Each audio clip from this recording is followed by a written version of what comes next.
There we Hi, are. We made it. we made it. We're here. We're here. Hello to everyone that's joining. Thank you so much for joining. Yeah, I'm very excited. I'm Wiz. I'm one of the co-founders of Valerie. If we haven't met already, it's fantastic to see you here. And I'm delighted to be chatting to Becks today, who is our resident perimenopause expert. So we're going to be Thank doing a you. little introduction to her in a moment. But yeah, this is the first in a series of Instagram lives. We've launched Valerie last month, kind of quite quietly, and now we're going out with a big bang. And we've launched a campaign called the Peri Paradox, basically because, I mean, what the hell is going on with our bodies? It's a bit crazy, really. And from having lots of conversations with women, perimenopause experts, doctors, nurses, what we're seeing is that there's so many symptoms out there. I think there's 48, well, I know there's 48 recognized symptoms, but well over 50 more that that aren't, I suppose, recognised officially yet. So there's a lot to navigate, and we're also seeing often like people are talking with their friends. They're like, "Well, I'm experiencing this." They're like, "Well, I'm not experiencing that, so maybe I'm not perimenopausal." So we wanted to really, I suppose, debunk and try and work out what the fuck is going on with our bodies, because ultimately, yeah, it's very confusing. So that's where we came up with this name called the perimenopause paradox. So peri paradox for short. And this first event is really going to be kind of deep diving into like what the F is going on, because how do we know? How do we work it out? And it's not until it slaps us in the face sometimes that we can, I suppose, get to crisis point and then really realise what's going on. So how can we start addressing things a bit earlier as well? So we're going to be exploring what's going on with our bodies, how we can have very polarising different experiences all at the same time, which quite frankly is just making us all feel quite confused. So, without further ado, I'm going to introduce Bex, who's, like I said, is our perimenopause expert. She's been a nurse for the NHS for many years and has lots of other strings to her bows in wellness, health, and lots of other training. So I will let her introduce herself. Welcome, Bex. Hi. Thank you everybody for joining this evening. So this is exciting. Yes, I'm Bex. I live in the North Wales, and yeah, so I've worked in oh gosh, I've worked in the NHS for years, and more recently in primary care. My interest in women's health has been far-reaching, even before I was a nurse. When I was a nurse in auxiliary in Southampton, I worked in obs and gynecology with women then. So when I come into primary care, I started looking at the fact that we had so many women wanting to access good menopause care. And so I've taken courses with the British Menopause Society, International Menopause Society. I've joined lots of theory training with the Royal College of Obstetrics and Gynecology as well. So I'm pretty good. I'm pretty well qualified in that area now to feel comfortable giving advice to women in clinic.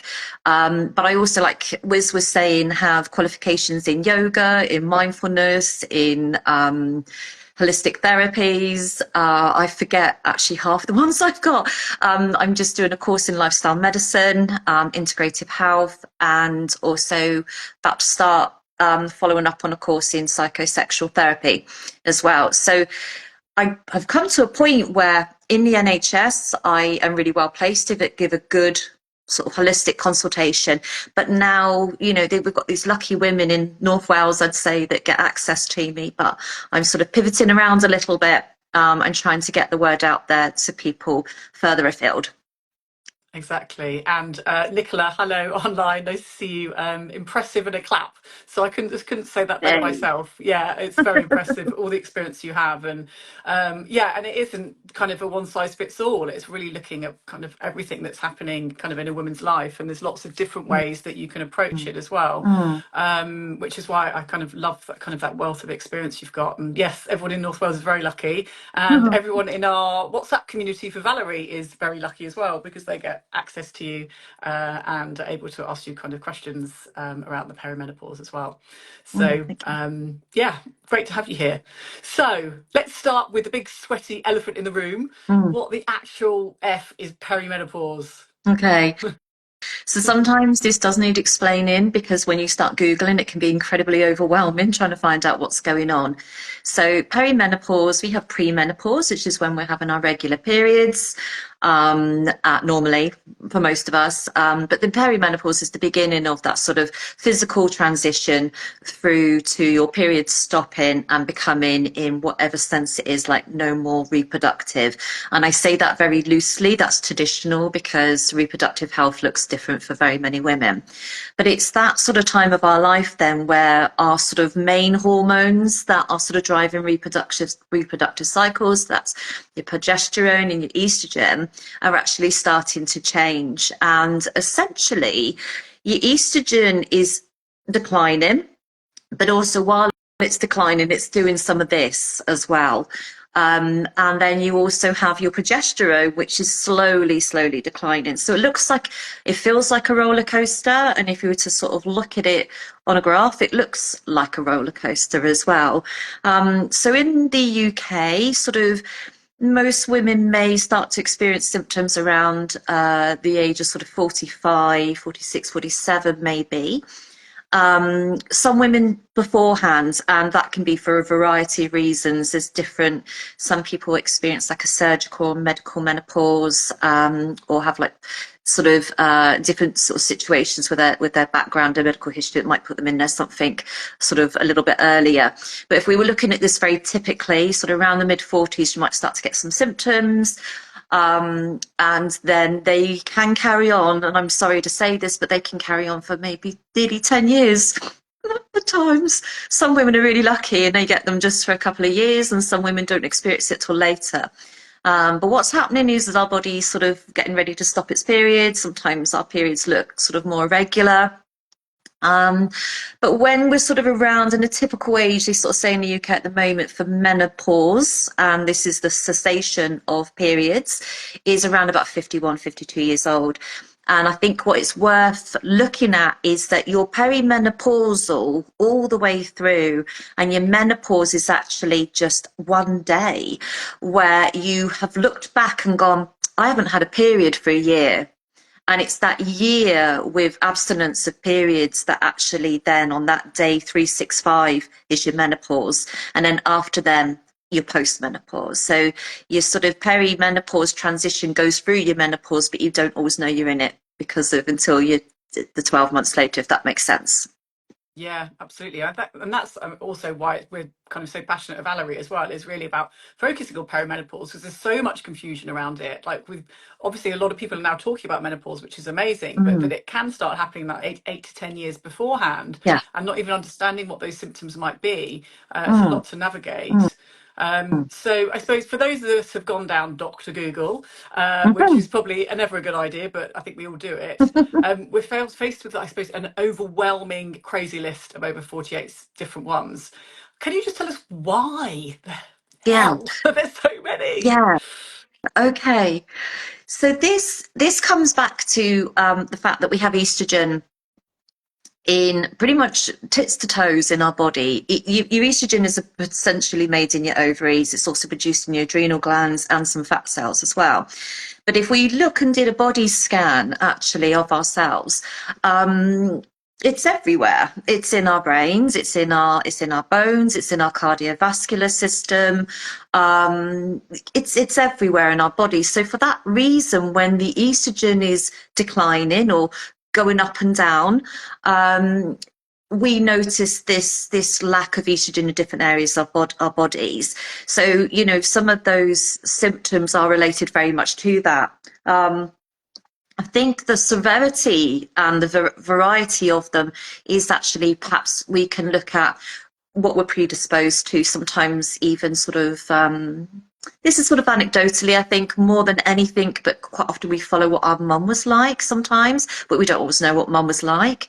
But also like our lifestyle factors. So some symptoms we might find we get more of because of we smoke, we don't sort of have as much exercise as we would like because our lifestyles are so busy. And also maybe sort of alcohol can impact on some of them as well. So there's those symptoms that are happening, but there's also the secondary symptoms that when you've got, say, for example, night sweats and sleep disturbance as a result, then you get symptoms due to the symptoms. You almost get this awful fatigue and your sleep is disturbed. Or, for example, if you're starting to get sort of palpitations, then that can also go on to maybe feeling a bit anxious as well. So it's down to where our estrogen is in our body. It's down to our lifestyle factors. It's down to sort of our our bio makeup of who we are anyways. And also those are symptoms that arise because of the symptoms we're experiencing, if that makes sense. Yeah, absolutely. I mean, I loved what you said there, that we have tits to toes estrogen in our body, Yeah, because it's obviously so yeah, important, isn't it? And yeah. And impacts everything. our tits sort of vary to where they sit, but it's everywhere. Yeah, they I know definitely mine do. do. Yeah, unfortunately going down over the Yeah. years. Yeah. Yeah, amazing. Okay, so you help lots of women in clinic, and what's your most experience, the most common symptoms, and what Mm. are some of the most unusual? Asking for a friend. Oh, super friend. Okay. So I find that actually most women that come into my clinics really come in with this overwhelming feeling that they're out of control. Their mood swings are up and down. They're getting reports from their family that they're not particularly pleasant to live with. They have this sense that they're becoming this sort of demonized version of themselves, that they're sort of remembering when they were more pleasant, and they're feeling that they're sort of developing some sort of toxic traits that are having an impact on their family. So sometimes they walk through the door and they just are like, something's going on. I think I might be in perimenopause. I don't know. So that's definitely one of the first things that, and often women cry, they come in to my clinic and they offload and they just feel sad because their emotions are so up and down. Certainly, I think sort of 60 to 70% of women notice these vasomotor symptoms, we call them. And these are the ones that are your night sweats, your hot flashes, some feelings of anxiety are sort of driven by vasomotor symptoms. And but there's quite a high incidence of people reporting those. However, nobody really sort of separates hot flash versus night sweat. Anecdotally, and this is just me in my little population and my community that I see, the night sweats seem to be there a little bit more in the early perimenopause days, and hot flushes come a bit later. But I'm not saying go and write an academic journal on that. That is just literally me noticing in clinic. And also this feeling weight gain, and I know that's going to be explored in detail later on with one of your other lives, but this feeling of it doesn't matter what I do, I'm gaining weight. And then I'm always very sensitive because a lot of women report that they feel unattractive, their libido, they don't want their husbands or their partners, whoever they're sort of with, to be anywhere near them. And I do find when we're talking about the peri paradoxes that can go both ways, because I also get women that come in that are incredibly horny and don't actually know what to do with themselves. And God bless those women, because there's a few out there. But certainly sort of the common symptoms I see are sort of this feeling of being out of control, maybe some brain fogginess, confusion, lack of clarity and focus, some mood swings, and night sweats. The least common symptom, I mean, there's ones that are not so common, but lots of, we do get painful joints, but sort of painful ankles. There's a woman who come in, which just had really painful ankles, almost people with painful feet, like it feels like a plantar fasciitis, if anyone's heard that before. And I have met people with like a burning mouth, which is again linked to the decline of estrogen. And also tinnitus, which is really weird because that's that sort of ringing in your ears. And that has been connected to perimenopause. Unfortunately, it's difficult to tell because as we get older, we can often get tinnitus anyways. But also, if you have had tinnitus in the past, you may sometimes find that it comes back again when you reach perimenopause. Wow. It's so I many, know, isn't it? And like you it's say, horrible, isn't it? And I just don't think I got in all 48 there, no, no, sorry. that's right. We've definitely got some blogs online that Yeah. cover all of those. So, yeah, if anyone wants to go and kind of check them out and look at a bit more detail and Mm, sense check whether they think they've got any there. But yeah, those paradoxes are mad, isn't it? yeah, It's like 1 minute you're like, brilliant, I'm out with my friends, having a great chat, I'm going yeah, out past 8 o'clock. yeah, And then it's like, why is everyone so yeah, annoying, most irritating people on earth? yeah, So 1 minute you can feel one thing yeah, and another one the next, yeah. which again, and that's what we want to kind of really bring to the forefront, that that is normal. That with Mm, what's happening kind of with our bodies, it's not that we're going mad. mm. It's that lots of people are feeling like that. So the more we talk about it, I think the better. I think as well, just on that, is like, most women are the only woman in their household who's that age going through that. Mm. We don't have like multiple occupancy everywhere. So, some communities do, some communities have more of this, but sometimes, so it's a lonely place to be. And when you feel like cancelling social dates because you just feel naff, your sort of time with other people that might be going through the same thing is kind of dwindling. And I think this is what I love Valerie for, is that there's this community where people can come back again Mm. to it, even without going out the house. You can stay in your pajamas. Yeah, Mhm. exactly. Just go on your WhatsApp. Yeah, yeah. So yeah, I suppose what can people do if they want to seek help? Mhm. Because yeah, I think people have very different experiences kind of with their doctors. I think everyone would love you to be in our I certainly would wish you were in my doctor's surgery. Yeah, But how do we be know nice. what's going on with our beautiful crazy bodies? Okay. Well, I think the answer to it is you don't necessarily know. I think a lot of women have an inkling. And when you have an inkling, I would say to anybody as a practice nurse and working in primary care, if you are experiencing symptoms of that are really affecting your day-to-day life, your routine, your relationships, then it's time to come and seek help and seek support. And we need to be careful as well, because even just today I was reading an article published about perimenopause symptoms are getting confused with symptoms of long COVID and vice versa. So you're getting diagnosis kind of here, there, and everywhere around that. So often those symptoms can look like something else. So you do need somebody to kind of guide you through it. Please don't try and do it all on your own. And you don't have to come and get HRT. You can just come and speak to somebody about it and get some advice.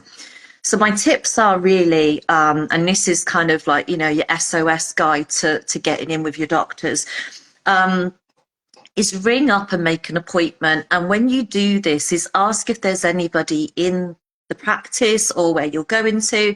You can go private, of course. It comes at a cost, but that's a dedicated team of people there to look after you. But say you're going to your GP.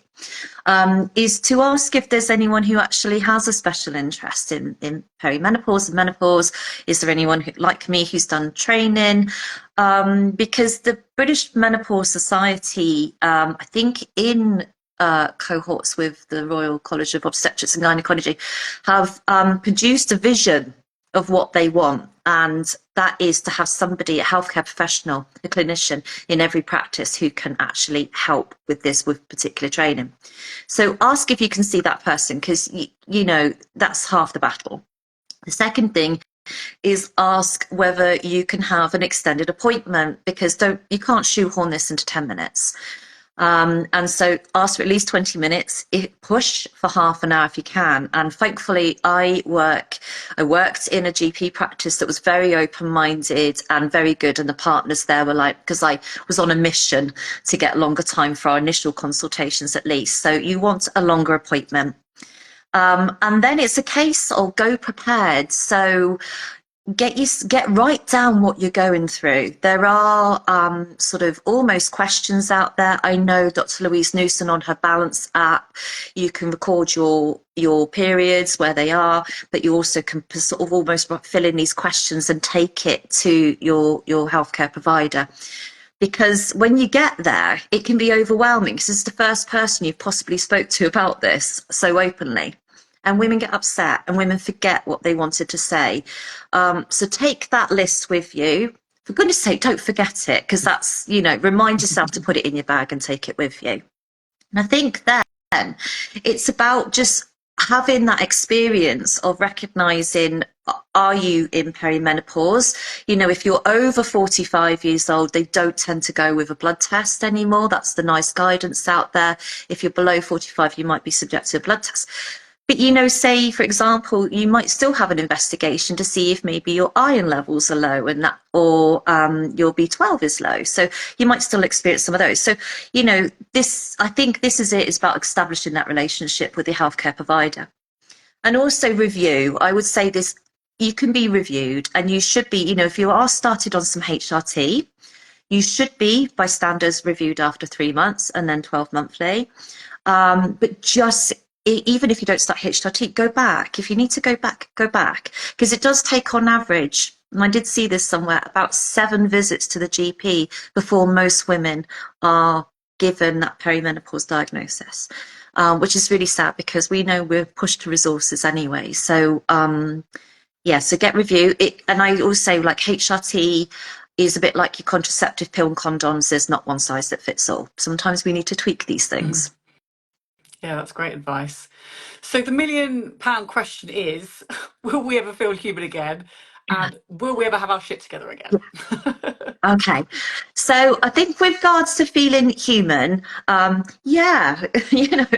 there's a lot of women report. So if and we're not sort of talking predominantly HRT here today, but if you are started on HRT, there is a relief. That's what it's there for. It's to provide you some relief to the symptoms. Also looking at your whole lifestyle, so we don't have to go down HRT route. Quite often women come and see me and they're like, you've given me all the information I want right now. I'm going to go away for a few months. I'm going to see what I can do myself for this, and also exploring supplements. And Valerie, for example, that's, it's been amazing. It's been a godsend to me. I know that much. But, some women go in and are like, well, actually, I'm going to come back and see whether or not I want to start at a later date. And I think that's the thing, is that sometimes lifestyle adjustments can work. Sometimes adding in a little bit of a supplement. Things like, there are coping strategies around some of the anxiety, for example, EFT, there's tapping that can be a quick fix for some of these things, or long term if you want to delve deeper.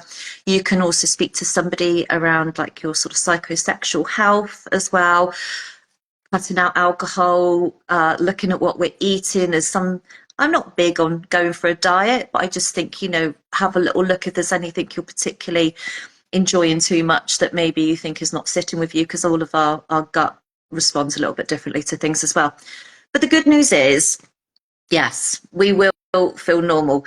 We are never going to really feel like we did when we were in our 20s, but we don't want to feel like we did when we were in our 20s. We're grown women, and we've had life experiences. And I think that's important to remember, is that perimenopause and menopause seems to have, over the years, and I don't know why, got a bad rep. It's like, oh my God, everything's barren. I've got saggy breasts. I've got a barren vagina. I'm stood in the fridge trying to get cool. I don't know what the fuck I'm there for. We've got these kind of images that are given to us. And I think it's important to remember that even like 150 years ago, women, because of the life expectancy of women, if you even made it to menopause, you died very shortly afterwards. And this is really sad. Whereas now, we make it to menopause and beyond. And sometimes you can have another 40 years. And it's almost like this second, I look at it like a second spring, because we've got through this stage. We don't feel like we've got our shit together, but we have. We're grown women. We've experienced many, many things in our life. And it's a time to kind of really be joyous for getting to that point and exploring what's new for us through this journey. And I sort of liken it almost to, this sexy kind of phoenix rising from the flames, and not just with a sexy body, but a sexy mind. And I think that's really what I love about this, is I'm going to say that, like, I'm going to put it out there, and I probably, it's controversial to say it's a broad sweeping statement, but I don't know many 20-year-olds who've got sexy minds. They might have the Yeah. good body that we always wanted to have, or we used to have when we was younger. But, we're switched on. We're on a different level at this point. And I think that we need to flip, and that's what Valerie's doing, and that's what I love, is flipping the narrative around your perimenopause. It feels like a dark place, but there is some really good light through it as well. Yeah, absolutely. I love that. It is, yeah, our minds and the confidence that we have, like even Mm, looking back kind of over 5, 10 years, 20 years, when we look back and take that time to reflect, it's mm, really amazing. mm, Yeah, and there's a lot more people talking about it and empowering it as well. So mm. brilliant. So before we wrap up, Yep. I would love to hear, you're obviously clinical lot, you must have some amazing stories. Any parting hormonal faux pas that have tickled you over the years? Okay. Yeah, so I've got a few that come to mind. I've got some really crazy ones, but I think a couple that sort of spring to mind is there's been a somebody who was she was on her HRT was given via estrogen only patch, and she had beautiful, shall we say, glowy, shiny skin, and would lose that patch in the bed at night time, and we often found that it was stuck to her husband, and I was walking around with estrogen, and we sort of this conversation had as to whether or not to tell him how much estrogen can you get away with sticking on your husband, and see what kind of man he becomes. Also, somebody very brain foggy, very sort of focused, trying to get all the shit done, literally went into McDonald's drive-through, got the kids, got the order, got it all done, paid like a good un, and then just bypassed the pickup window, straight out the other side, drove through the drive-through, straight out the other side, down the road, and then looked in the rearview mirror, and the kids are like, where's my McDonald's? Mum, where's my McDonald's? Had to flip around, and in front of the front of the whole of the customers in McDonald's had to say, like, I'm perimenopausal, and I've totally left the order. I've paid for it and I've left it. So there's one of those as well. And one of the other ones is, I know of somebody who literally felt like, oh, it's the most beautiful, beautiful, calm woman, just wanted to, like, jab her husband with a paring knife. And we sort of said that, it was all fine. It was all fine. Nothing happened. We made sure. But I think we at that time it was discussed, like, is he just banned from the kitchen during meal prep? And I will tell you what, one of those stories is mine, because I'm Oh, perimenopausal, but I'll just let you guess which one belongs to that's me. great. Yeah, good speculation. But yeah, I Mm, mean, that is just about all the Perry paradoxes, isn't it? Like one minute you're feeling one thing, like all on top of it with the kids, and then forgetting the McDonald's drive-through. You mm. literally can't remember what you're just doing. So yeah, that memory loss is definitely real. Oh gosh, yeah. Um, Brilliant. Well, thank you so much You're for welcome. today, and thank you for everybody that joined us. And yeah, we have lots of content on our website.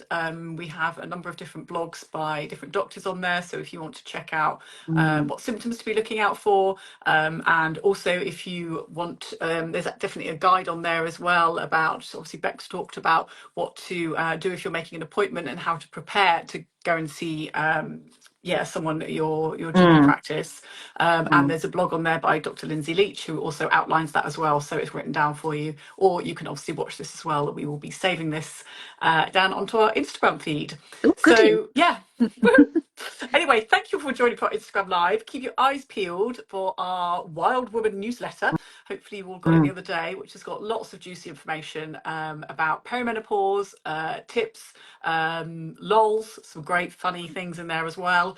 And yeah, some top tips to, yeah, we're in this together. yeah. So it might feel like a roller coaster, but yeah, let's make it fun on the way. Mm. And thank you for the little comments. Hi, Vanita. Great to see you. Thanks, Nicola, for Yes. joining. And Claire. Um, Oh, 2 weeks in, Claire. You're noticing the difference. That's amazing. yeah.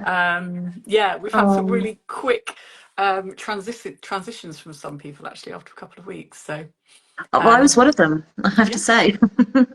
Yeah, I know, so that's good. fantastic, awesome, cool. Right then, keep your eyes peeled because we've got lots more Instagram lives coming up with some other amazing experts. Thank